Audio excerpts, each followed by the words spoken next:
All right, let's talk about a concept called normalization. Now, this is a really important topic. It's going to help you grasp exactly why and how data models actually work, but it can be a little bit tricky to wrap your head around at first. So, the textbook definition here is that normalization is the process of organizing the tables and columns in a relational database to reduce redundancy and preserve data integrity. So, what the heck does that even mean, right? Well, it's commonly used to do three different things. First, to eliminate redundant data in a model, to decrease your table sizes, and more importantly, improve processing speed and efficiency. It's also used to minimize errors and anomalies when you do things like insert, update, or delete or otherwise modify data inside of your model. And third, it helps simplify queries and structure your database for meaningful analysis. And we'll see examples of this as we start writing DAX queries and measures later on in the course. So at this point, it still feels a little bit vague, right? A little ambiguous. So the way that I like to wrap my head around what normalization really means is to think of it this way.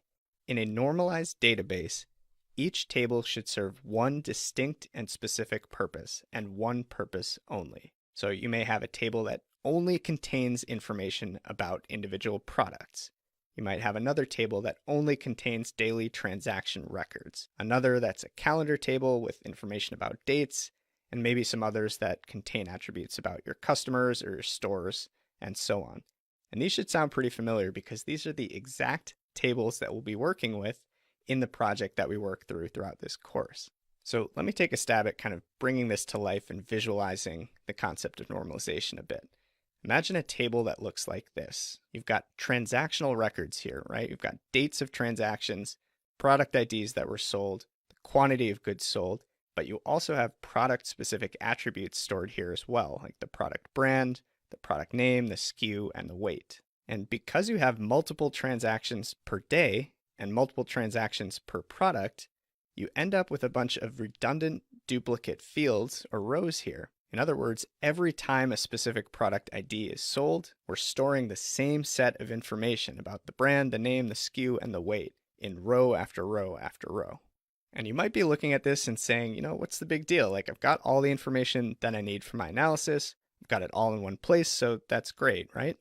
But suppose that instead of a handful of records like we see here, you've got 100 different products that sell an average of 10,000 times a day.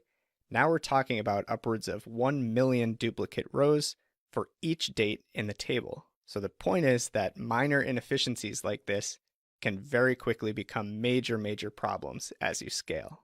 And the way that we would solve a problem like this is to normalize the data, right? We'd take all those product-specific attributes, brand, name, SKU, and weight, and we would store those in its own separate table containing one row or one unique record for each product ID. That would essentially transform this one table into two tables that each serve one purpose. You'd have transactions with date, product ID, and quantity in one table. You'd have products in a second table, and you could use a relationship between those based on the product ID field to access the exact same information without any of the redundant data.